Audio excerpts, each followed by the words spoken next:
was going to say something which should not be on the podcast. I was going to say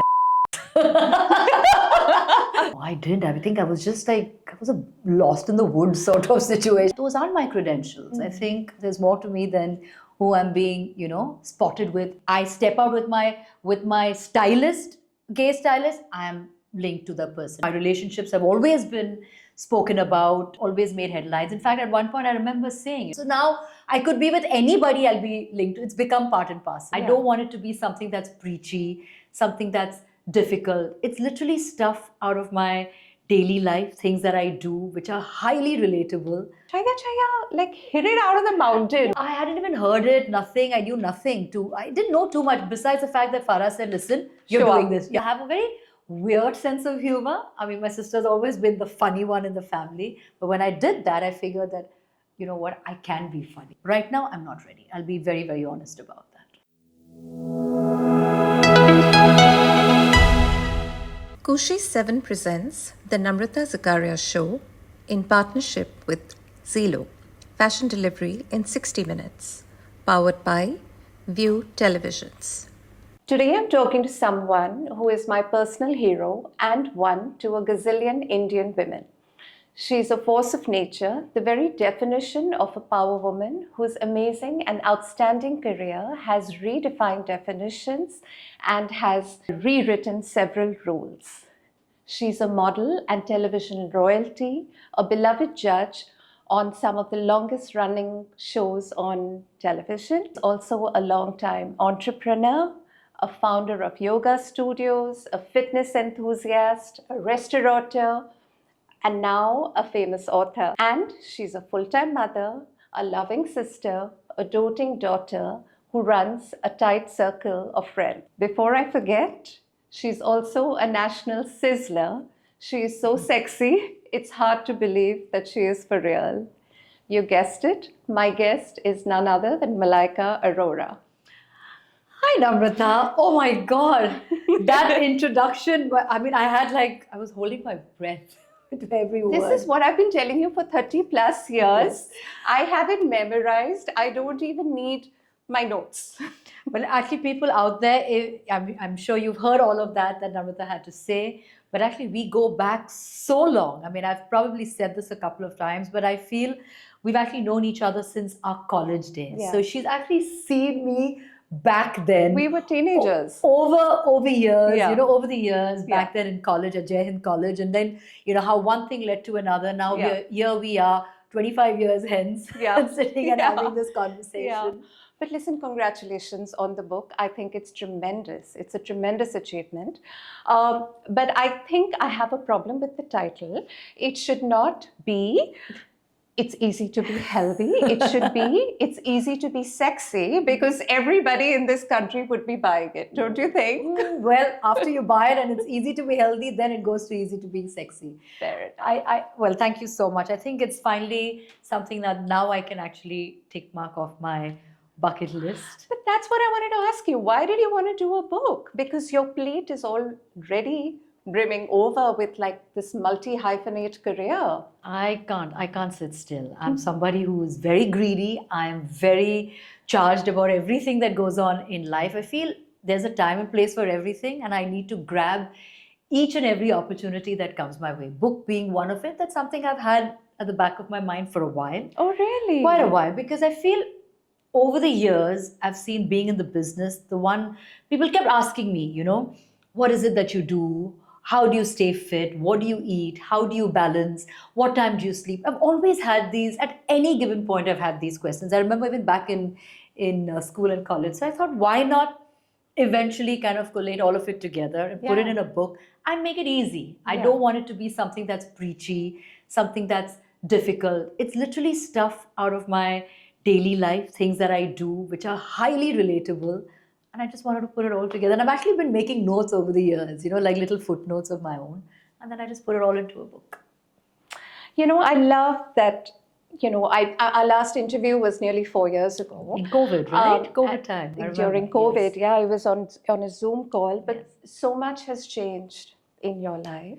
And except, of course, the way you look. But you seem to be timeless, tireless, ageless. And I'm really very excited about all that you've been doing. I was going to say something which will not be on the podcast. I was going to say, but it will not be there. That I'm privy to. That's TMI. No, it's fine. It's fine. We love TMI. But I was saying that, 4 years, yeah. speaking about your agelessness and timelessness, I loved this stand-up show that you did on, was it Disney Hotstar, Moving In with Malaika? Yes. And there was a line in it that made me laugh and cry at the same time. You said that people are angry with you not because you're growing older, but because you're looking good when you're growing older. And I thought that was such a strong comment on patriarchy. I don't know. I mean, I just think after women have had their kids, people just want them to sit at home and do crochet or just go for lunches. Yeah. I feel this whole emphasis on how you look and how you are, I think has become such a big deal and such a huge conversation. I think, for me, doing that stand-up was such a huge achievement of sorts for me, because I felt I really conquered a lot of my fears, standing up, talking, saying things which probably there are a lot of people's minds, but I probably not vocalizing it. I said, why not take it on head on and say what is probably out there and do it in a way which was fun, which was partly taking a dig at myself. And I think that's the best way, just be humorous about things. It was beautiful writing, and I want to tell you, you really do have a funny bone. I didn't realize it. Was great comedy. Because I thought I was always the one who was a lot more serious. I have a very weird sense of humor. My sister's always been the funny one in the family. But when I did that, I figured that, I can be funny. Yes, for sure. So when we last spoke, it was also a time when Arjun Kapoor and you had just made your relationship Insta official, and it took the country by storm. And everybody has a favorite celebrity couple, and you guys were mine, not just because you look so good together, but because also you all came together in unusual circumstances. You braved a lot of odds, and then for whatever reason things don't work out. But you met recently, and that video went viral too. I saw it on Instagram. I think it was at the Homebound premiere when you greeted each other with such a warm hug and a hello. And I love that craze. Is anger, hurt, does it still exist? I think anger, hurt and all exists when at a particular phase or a time in your life, and I think everybody does. We're human. We all go through phases of anger and being upset, being disappointed. I think that's just human nature. But as you go along, as time goes on, and the most cliched line is time heals all, and it's no different. But irrespective, whatever may be, I think he's somebody who's so very important to me, and somebody, who's such a integral part of my life, and whatever may be. And I don't really want to talk too much about my past or what my future may be. I think these are enough and more has been written about it. Enough and more has been splashed all over, kind of become, a bit of a media feeding ground sort of space. But like I said, he is somebody. But that also comes out of admiration for you. Which is fun. I guess, like I've always said, it comes with the territory. It does. And it's if you're not in the just business, voyeurism. It's also the way you... It is actually. It is borderline voyeurism. I think if you're in the business, you got to be prepared for all of this to come with it. But I think a lot of it can also be... I think we're allowed to say how much we want to put out there, how much of our personal life, or is ours, and how much of it should be public knowledge or whatever. But I think in today's day and age, anything, whether you sneeze or you go anywhere, anything becomes, it becomes, because there's access to everybody at any given point. So it is a bit of a dichotomy of sorts, and I totally understand that. And yes, I think my relationships have always been spoken about, and they've always made headlines. In fact, at one point I remember saying, my life is more than just my personal life, and I think my personal life was becoming too much of a center of attention, and I felt there's so much more to me than just my personal life. Of course there is. But unfortunately people forget that, because I guess it doesn't make a headline, it doesn't make that copy, right? So it's always nice to talk a little bit more about or to project a little more about somebody's personal life. So I felt it is essential, and I'm at that stage of my life, but I don't need to prove anything, but I need to do things so that, I mean, things that make me happy, and I need people to see that, not just my personal life, which unfortunately it became, at any given point, it's always a topic of discussion.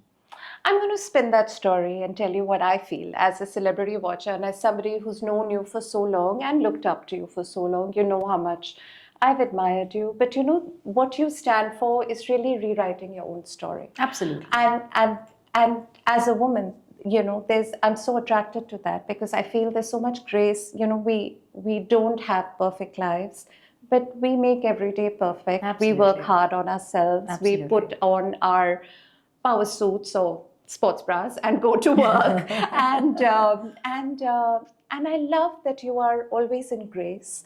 I love that you're always in control, and I love that you have the spirit that won't let anything bring you down. But I guess, you know, taking from where what you're saying is, I've not been somebody to hide or shy away from anything in my life. I think I'm pretty much somebody who's worn it on my sleeve, whether it's love, whether it's divorce, whether it's moving on, whether it's, you know, any aspect of my life. I think I've worn it without any kind of being totally unapologetic about it. And I like you said, I think if in dealing with my life a certain way, if it kind of gives a woman out there some sort of encouragement or some sort of understanding that, you know what, it's okay, Yeah. then I feel, you know, then I'm fine. Then what I'm doing is absolutely right. You're 100% there. You are 100% there. Everyone I talk to wants to be a little bit like Malaika. And that, I think, is the biggest compliment of your career. You know, I feel that is really what you symbolize for, you know, a gazillion Indian women. Yeah, well, that's amazing. And I feel it's amazing to be able to span a career over so many years. Yeah. And I've always said that for women like us, you know, it's so short-lived. I mean, you and me both know that, you know, it comes with a shelf life. We all know it. But to constantly be out there, to reinvent, to be able to, you know, to project a certain personality, you know, and not seem overbearing or not seem in your face, you know, all of it. I think it's very difficult to kind of demark that, but I feel it's very important for women to do that in today's day and age. You know, last year was also very trying for you because you lost your father. That's right. And ever since I've known you, he's been your father. And you know, your sister and I, of course, spoke and met. But I loved how Amrita and you just rallied around your mom. You all made her the focus of, I don't even know, did you get to grieve at all? Did you get to take care of yourself at all, Malaika? I think grieving is a process. It really is. I mean, yes, it was a very trying year for all of us. We all deal with it differently. My mom has always been the pillar of strength in our family, but we both felt like, yes, it's time for us to actually, you know, be the pillars for her now, which she's always done that in every which way, protected us, shielded us. I think it came a point where we all three needed to rally around each other and take care of each other. But it's amazing. It's not just the three of us as three little women. Isn't, like, literally, I think we always say that, like, if you have to write a book or a film, it would be three little women, which I really love it. Yeah. But even the kids in the family have been amazing. You know, they've been so, I mean, and they're kids, but they've been understanding, they've been supportive, they've been there. So yeah, I think where mom is concerned, we've all just stuck together. We've been there, we've cried together, we've laughed together, we've broken down together. Yes, there have been times where I felt maybe I didn't, and I have the liberty of saying that maybe I didn't grieve completely because I always have Responsibilities. not just respond. I have my work, which, I mean, and I don't use it as a tool to run away from things. I don't. I think my work is something which drives me, you know, on a daily basis. It really gives me so much of happiness and so much of reason to, you know, look forward to the next day. But I feel my work has always been somewhere where I feel I can probably hide behind during that time. Maybe everybody else, like mom and Amu, felt like they were grieving. I felt I could just get up, go to work, Distract be at yourself. shoot, distract myself, get on a plane, slap makeup on, be in front of a camera. It helped me. It really helped me heal on a lot of levels. But I think deep down, I'm a very different sort of a person. Nothing really, I don't really get bogged down by too much. I don't. I mean, I know it sounds really bizarre. I know it does, but I don't know. I'm somebody who will wake up. Like my son asked me, he says, Mom, like you're not bionic. He keeps saying that to me. He says, you Because you have this working girl ethic. You just want to get up and go to work. maybe that it probably comes from there. Maybe I'm just so engineered like that. Yeah. So he says, it's okay, Mom, just take a break. Just breathe a little bit. I'm like, but I'm fine. I'm totally fine. I'm not somebody who crumbles very easily. I'm highly sensitive about situations. But like I said, I think maybe work was there to really, hold everything together for me. It really was. I'm amazed that you say that the children were there too, because, my mom passed 3 years ago, and I don't think my son, who was, very young, grieved at all, because he was just taking care of me. Yeah. Did Arhan and you have any moments where Yes.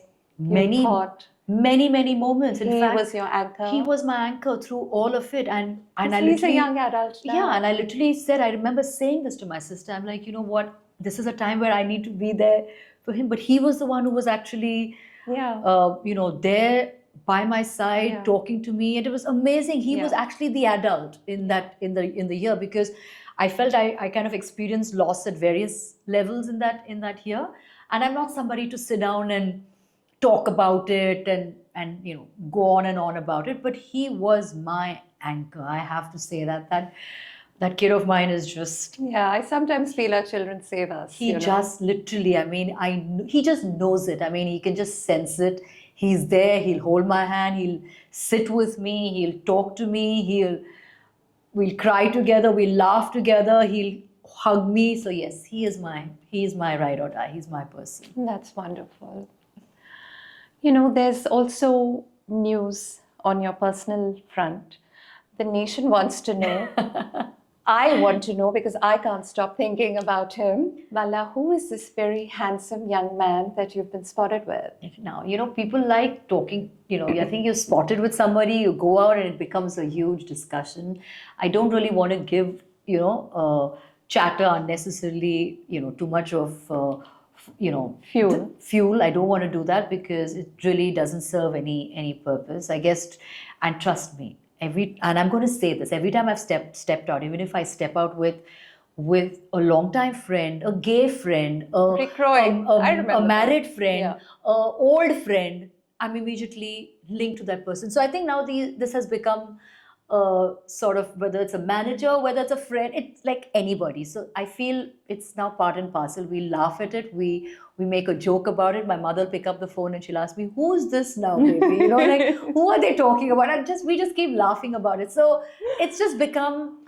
But the Paps have been giving us breadcrumbs, right? Like, it's been lovely to see you come out of the airport, to see you at concerts. Yeah, but I feel this is just unnecessary chatter. This is all coming out of the fact that everybody is just curious to know, what's going on. I think, like you said, it's just voyeurism. It's just voyeuristic.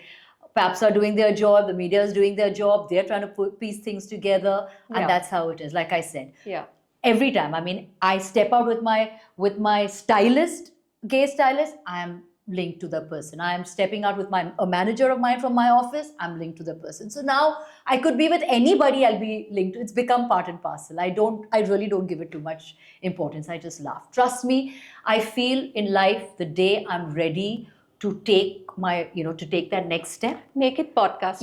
I will. Don't make it Insta. I don't think, talking about things just in suggestion or in passing. I don't think that's fair to anybody. I've had a really rough year. I would like to kind of, take my time, see where things go, on every front, whether work front, personal front, home front, work, everything. I feel I need to take that time. I need to heal on a lot of levels, and I feel I'm enjoying myself. There's so much in the pipeline. I need to look forward to that. I can't be, being known as somebody, oh, she's being seen with so-and-so or being linked to so-and-so. Those aren't my credentials. I think there's more to me than who I'm being, spotted with or linked with. So Yeah, I of think course. I need to take my time. And when I'm ready, the world will know. Right now, I'm not ready. I'll be very, very honest about that. I'm enjoying my life right I now. absolutely respect that, and I respect the space that you're in. On the upside, it's sending me to the gym every day because it's Well, if something good is coming out of it, it's great motivation. But I love that you have this enterprising spirit, and you speak of your credentials because there's been so many different businesses, right? There's been those amazing yoga studios that are such a success all over Chennai and Bombay. Restaurants, you've always wanted to open a restaurant. I remember right? discussing it Yeah, with you. it's been a long held dream of yours, and all this while doing your reality shows and raking in some serious money as a judge. Your tummy is never full despite your very slim waist. Never. And I find that so encouraging and so inspiring. Like I said, I am not happy. I mean, I'm not content. I'm happy as a person, but I Yeah. don't, the day I'm going to say, I love that. I can't do that. I'm not Yeah. ready to hang up my boots There's just yet. complacency in that, I don't, and you don't have and I that. don't have that. I don't Yeah. have a complacent bone in my body. I'm the kind of person who, and probably I need to prove it to myself every day. And I feel if I don't do that, then what is the point? I need to be better. I need to prove to myself every single day that I'm better at this, that I can do something better with my life. I can keep adding different dimensions to my personality. And why not? I mean, like you said, I remember telling you about the restaurant. I mean, it was something that I always wanted to do. When, how, where, I didn't know, but I knew it was something that I needed to put together, and eventually it did happen. And this is just the tip of the iceberg. I'm like somebody who really wants to, really venture out in the F&B space and do a lot. So yeah, there's a lot more happening. Tell me about Scarlet House. How is it? Is it 1 year old now? It is 1 year exactly. We'll be a year old. Exactly last year, end of the year, we were we opened, and we now have another branch in Juhu. Oh, I didn't know that. So we have one in Bandra, which is the main. Now we have one in Juhu, and we are ready to expand when we are absolutely looking at various other locations to kind of expand Scarlet House. Of course, it's not just going to be Scarlet House. There are other restaurants that are also like different cuisines, different cuisines, different kind of spaces. Not necessarily, because if you see, the Scarlet House is a very niche sort of a space in the way, I mean, it's for everybody, but it thrives on nostalgia. That's the whole point of Scarlet House, right? It's set up in this old home, Portuguese home. The food is nostalgia. It's all our favorites. In fact, Christmas menu is being done by my mom. She's doing the menu. So that's what we're catering to. It has this great Bandra vibe to it. It does, and we're in the heart of Bandra. So that's pretty much the whole vibe of it. Now I want to do, my next space will be a little more, it'll be bigger in space, will be a little more. Is this the Juhu one? No, the Juhu is just like the Bandra one. So it's an extension. Basically, all Scarlet Houses are very similar in terms of approach, in terms of maybe space may differ, but the core strength and the core feel is the same. It's nostalgia. But what I want to do now is probably slightly, it's got to be bigger bar, things like that, which different cuisine, different vibe. And tell me, is your son one of your partners? He is. How amazing is that? In the Scarlet House, he must be 21, 22. Yes, he came to me when he was 21. He came to me with the idea. And he always knew it was something I always wanted to do. But, and to be honest, actually, when he met, Dhaval and Malaya, he knew them. They went to him with the whole plan. Oh, really? And he said, you know what, before we take it to mom, let us be 100% about what we want to do. So he vetted it for you. Completely. It took him like about 5 months, 4-5 months before he actually came to me with it. And he said, this is what we want to do. And I was like, let's do this. This is so sweet. So yes, Arhan was the one to come to me with the whole idea. They vetted it. Then they came to me. They came with a full business proposal. And he's saying, this is what we want. He says, Mom, this is my way of being able to collaborate and do something with you. So what is it like working with him? It's pretty amazing. Do you control the reins? No, not do you at let all. him stumble? Yes, a lot. In fact, he has a lot of say in the daily running, the business of Scarlet House, right from menus to decor to what should be, what shouldn't be. He's somebody who's super involved, and I know this is something. it stems from passion. Now, what he wants to do ahead with his life, obviously, films, etc., which are Also in his DNA. is in his DNA, and I know that's something that he automatically will gravitate towards. Yeah. But I think this is something I feel happy that mother and son could do together. Yeah, and also having your mom do the Christmas menu. It's Yeah. like 3 generations Again, under one roof. again, it was his idea. Oh, really? It was his, completely his. He said, "Let's do this." It is, and again, it was his my way of his way of showing something that he wants to do for his. We call her Amama, right? My mom. Yeah. So something he wanted to do for her. So he says, "This is my way of wanting to do something for our grandmother." You know, I've asked Kareena Kapoor this question, and I know you girls are very close, but there is an amazing, you, Amrita, Kareena, Charisma, you all have this solid sisterhood going. You all are such a tight inner circle. And when I asked her, she gave me the most amazing answer. She says, you know, my girl gang is as important to me as my family. My girls' night out are as important Or to in. me. Yeah, or in, are as important. You know, it's something that Absolutely. she nurtures and tends to with effort. I want to ask you the same question. What is this sisterhood solidarity for you? Oh my God, I think I always say girls before anything, literally. It's like we are, I mean, I have my core gang are all women. I work with a lot of women. My office, my businesses, we have a lot of women. So I think that's pretty much something that really drives me when it comes to my girl gang. I think, again, I mean, where you talk about sisterhood, I think we come from very similar upbringing, similar backgrounds, similar ways of thinking. You know, where our moms have been our driving force, and I think it's very similar. So I think that's somewhere where we all connect on those principles. And Kareena has this like working girl ethic too. Yeah, she just wants to go to work. Yes, so we're all very similar. We all are. When it comes to work, our work ethic is very strong, yet we are homemakers. Nothing and no one can take us away from, whether it is, doing up our home or tending to our kids or throwing a dinner in the house, whatever it may be, we are hands-on. I think, and I speak for all the girls, I mean, each one of us, completely hands-on, whether it's kids, whether it's family, whether it's work. Of course, Amu, after a point, decided that to give work a backseat, but that was her choice, because she felt she wanted to just, be a homemaker, which is also fantastic. But let me tell you, tomorrow, if she jumps back into that ring, and she's got her own restaurants too. Exactly. And she is somebody who's also very fierce, may not be as fierce as me, because I guess I'm a lot more driven when it comes to things like that. But again, I think we all bond on that. We are very, very hardcore when it comes to work ethic, home, family, friends. We are highly, close-knit about that. And you have this amazing gang too. Preeta Suktankar, Malaika Arora, there's Rick, of course, Rick Roy, Farah Khan. I mean, these have been your friends for 3 decades. Yeah, and all strong women, and they're still highly your friends. strong women, highly opinionated women, all doing amazingly well. Rick also, I mean, I'm not going to put him in his gang, but he's a badass girl.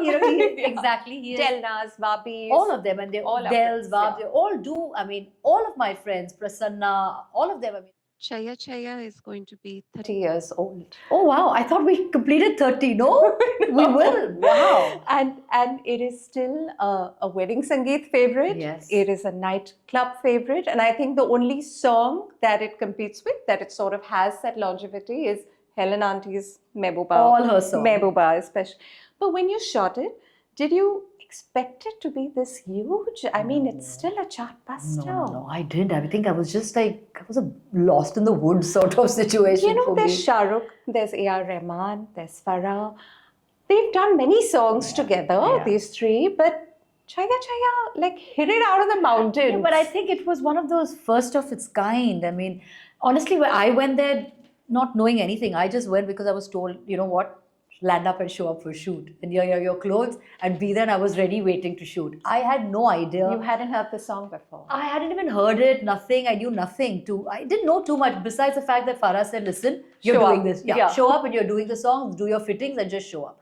I knew nothing beyond that. Best gift she I mean, gave you. literally, I said the best gift, like for my 50th, she says, oh, what do you want? I said, you gave me the best gift. You Yeah. gave me Chaya Chaya. It's like, truly, it is like, it'll immortal, that Yeah. thing. So I didn't know what I was getting into.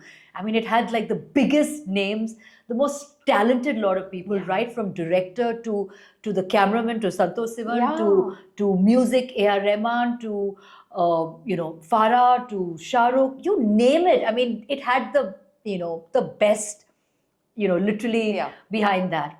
I just Top of went, the crop. literally, and I don't think I realized it at that point. Yeah. I think I was pretty naive and oblivious to everything around. But it must be so thrilling now to Till- look back. Yeah, and then a month later it hit me. I was like, oh my God, was I really in such, esteemed company? I didn't even realize it at that point. And then, of course, I mean, it is what it is. In fact, just yesterday, a friend of mine sent me at a wedding, sent me a video showing everybody, the groom, bride, everybody dancing to the song. Yeah. To date, I get like every other day someone will send me a video saying we're all dancing to your song. That is so sweet. But you're still doing item numbers, dance songs. You've had 2 this year.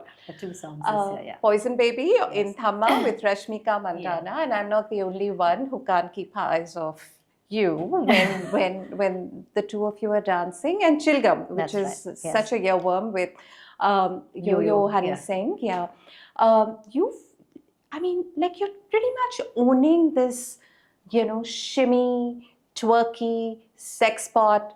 Why not? Yes. Why not? I mean, why not? I mean, why do I need to... And the dance song is alive because of you, Malaika. Why do I need to tone it down? Why do I need to be apologetic about... I mean, I know, you get trolled for things, you get, things are said, but I'm like, But you get watched. but why? I mean, what's the big deal? I mean, dance is an expression.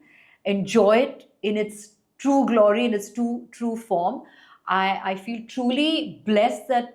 And I said it at 50, if I could do, literally at 50, if I can do 2 songs, one in mainstream film and one in pop culture, why not? I think if I'm able to straddle both at 50, I think I'm doing something right in my life. It is a huge, huge deal.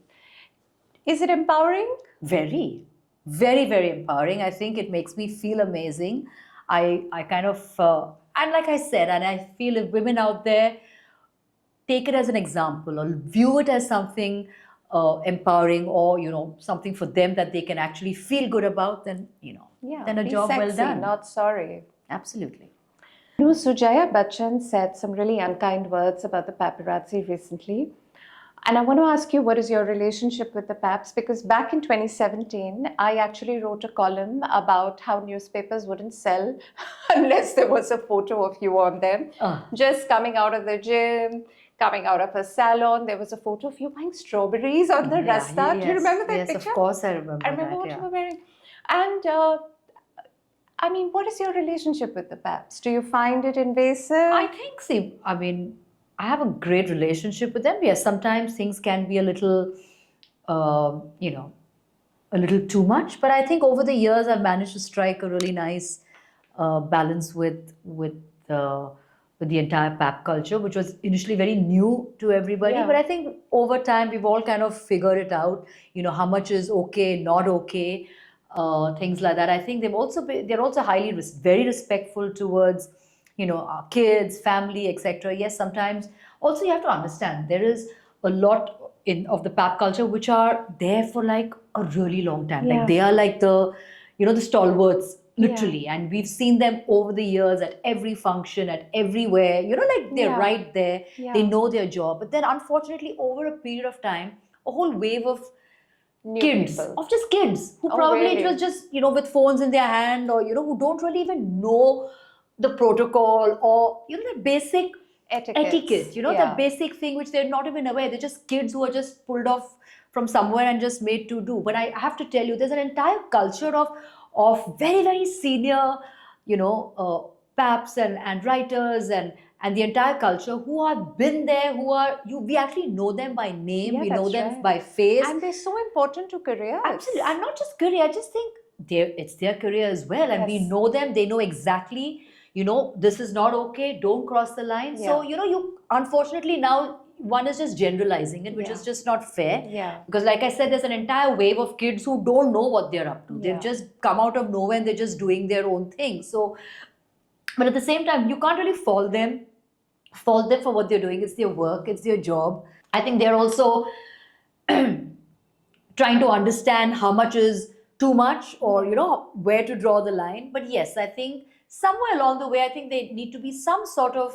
credentials, some sort of understanding ki, so and so is actually part of PAP association or the PAP culture, and not just some random Yeah. person who's just come with a phone and sticking it Yeah. in your face. Yeah. I think that is not right. Hopefully it's going to get I there. feel if that can actually happen, where you Yeah. actually have an association where it drives everybody, where it becomes like a little industry by itself, Yeah. I think that is the way forward. So at least you know that there's no bullshitting. There isn't. You know exactly who's who and who's doing what.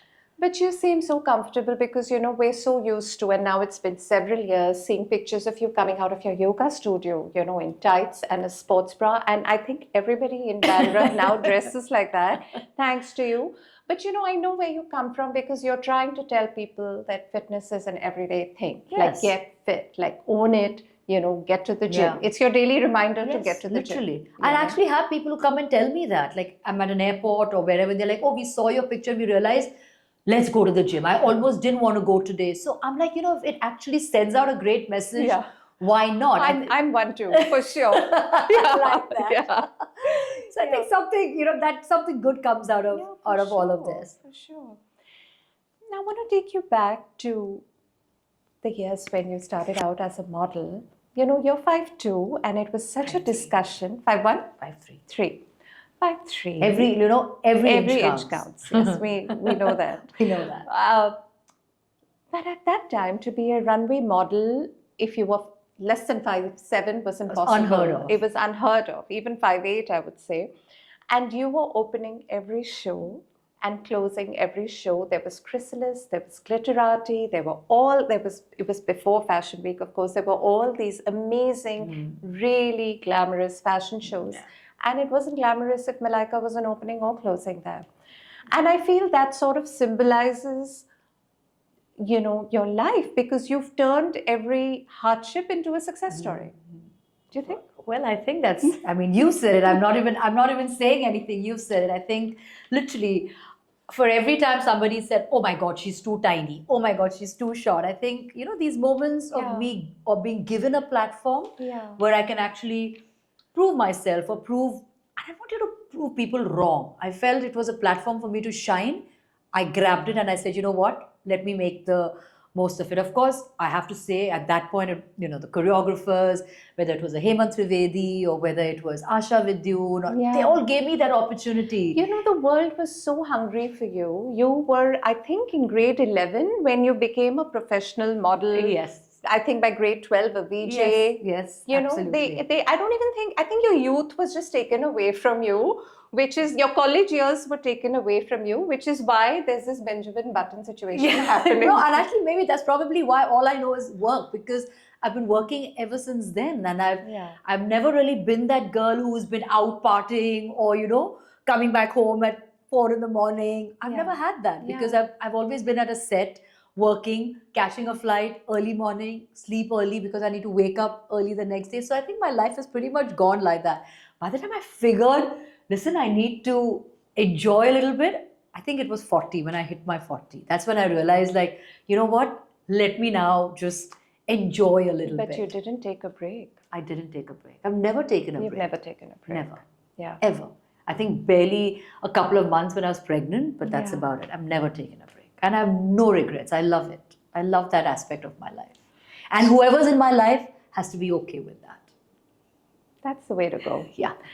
So you've done fashion with Label Life, which you launched with Vipasha and Suzanne, Preeta and Suzanne, and you've done food now, and of course, you've done your fitness journey, which is a constant for you.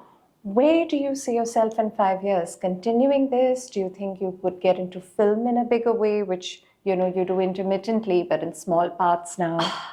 See, that aspect I don't know. Of course, I would definitely like to produce content, things that I feel I like and I believe in, and stuff like that. But at least where my businesses are concerned, I know wellness is a huge part of my life, and this is just the tip of the iceberg. What we're experiencing, or what we're kind of enjoying, it's just the tip. There's so much more to kind of delve into. There's so much more that I want to do. So I feel in 5 years, I really do want to have a huge wellness empire. I'm sure you're almost there. And we talk of successful women because it is rare to, when you compare successful women vis-a-vis men. But your success is such a rare bird, I feel. You've built your own sort of equity. You've turned being sexy into an empire. You've turned it into wellness. You've turned it into so many things. I mean, you've built your own. You've carved your own road, you've made your own path. And I think even before the Kardashians became, very smart businesswomen, you were already here before them. What has been your learning through your career, through, let's say, 30 years? My learning, wow. I think my biggest learning has been just seize every opportunity. I think that's been something that I've really learned along the way. I mean, people say I've turned being sexy into a business, into a household, commodity of sorts. I mean, probably, and I think I feel very happy and proud about the fact, because I feel over here everybody kind of underplays that. They make you feel not so good about the fact that if you're sexy, or if you are a certain way, or if you live life a certain way and not conform to certain rules, that means you're not doing the right thing. So I feel if I managed to break those molds and kind of move away from that and yet stay around and stay relevant, then I think for me that's like the biggest learning curve for me, definitely. What does relevant mean? What does it mean to you? I think being relevant is being able to, firstly, I think in a business where you and me both know there is somebody new every day, there's somebody younger every day, there is somebody more talented, etc., etc., etc. I think if you can actually be able to stay afloat among all of that without, in that noise, in that, and it is a cluttered space. You and we both know that. And I'm not sitting over here to be pitted against somebody who is half my, that's not my agenda. I'm not here for that. But it's amazing to be in a business where you see everybody is half your age, but you're still there, you're still relevant. For me, that is being relevant. I hear you. And if that is somebody who can still actually say, you know what, I find that very weird sometimes when they compare you to somebody half your age, but when I look at it, I'm like, shit, they actually do that. They actually, keep saying, who wore it better? Who did it better? I'm like, you can't do that. I'm like double her age, so it's just a little bizarre. But I'm sure you still win all those. That really doesn't silly matter. That really competitions. doesn't, that's not the point. But to stay there, that is relevant. I think the narrative has to change. Yeah. I think younger should not equal hotter. Hotter, yeah. Younger Or more should, popular or more whatever. Yeah. That's not it. Yeah. I think and you've changed that. You've changed that for everybody so single-handedly. So congrats on that. And then I feel silly about asking you this next question. But would you get married again? Do you of see course, yourself? why not? Why not? Never say never. I mean, it's not something that's top of my list. Just because I've been down that road, I know what it is like. I'm not cynical about it. Yeah. I mean, what happened. It happened for the best. Everybody moved on. Everybody has their lives, etc., etc. I've always said that. I mean, people, and I say this, people don't understand, loving yourself and being happy is very, very important. We kind of get so stuck about the fact that what will people think? How am I going to be, I have to be answerable, etc. Everybody moves on in life. Yeah. And I feel tomorrow, if I am in a space or in a relationship where where my partner would like, or probably say, you know what, let's just take that plunge, probably I would. But it's not something that's right now is dictating terms, or it's telling me I have to get married times, I'm kind of running out of time. No, certainly not. If it has to happen and if it's meant to happen, then certainly. I talk to a lot of young female actors, and for them marriage is not a deterrent. I mean, it's not in their agenda. It's not in their scheme of things, because it gets in the way of their career for sure. And if it does, and it also gets in the way of their like emotional stability. You know, they Probably, just want to absolutely. sort of build their profile or just focus on their career or whatever. So I just want to know, like, as somebody who's been there, done that, it's not something that you've ruled out and not said, at all. I was married when I was working. Yeah. I had a kid when I was working. So I kind of, anyways, and back then there wasn't really so much of emphasis like the way it is now. Yeah. I mean, I did all of that back then, and I did it with absolute ease and great support from everybody around me. So those were never my issues.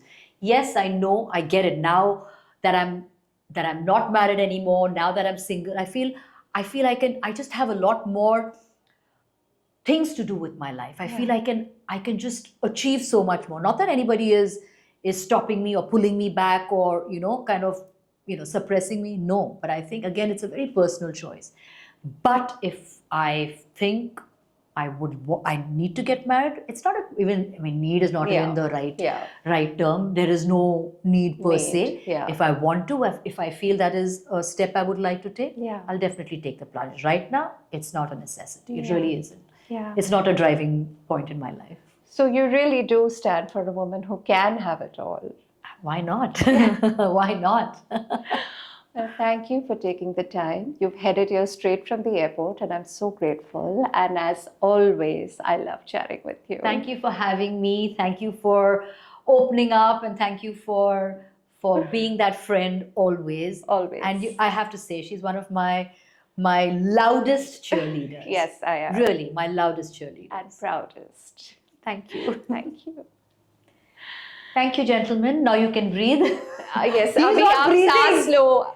Kushi 7 presents the Namrata Zakaria Show in partnership with Zilo, fashion delivery in 60 minutes, powered by View Televisions. If you like what we do, please press the bell icon below and subscribe to our channel. It will really help my team and me to do better and work harder and bring to you even better conversation.